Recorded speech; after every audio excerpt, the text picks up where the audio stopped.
আসসালামু আলাইকুম। শুভ সকাল বন্ধুরা, সবাই কেমন আছেন?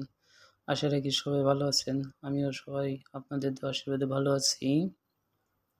তা আমি তাদেরকে বলবো, যারা মনে করে বিদেশ মানেই সুখ, বিদেশ মানেই টাকা, যারা লেখাপড়া বাদ দিয়ে বিদেশে আসতে চায় তাদের উদ্দেশ্যে আমি বলবো, দেখেন ভাই দেখেন আমার কাজের পরিস্থিতি, টেহা পয়সা কামানডা কত মেহনতি।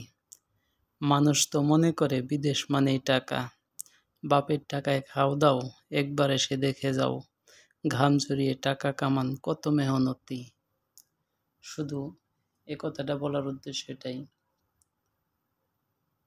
বিদেশে কখনো নিজের স্বাধীনতা নেই, স্বাধীনভাবে চলতে পারবেন না।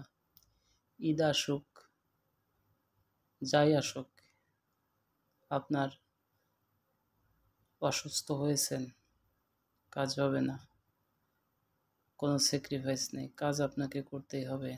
মাথা ব্যথা হয়েছে, কাজে যেতেই হবে, এটাই নিয়ম, এটাই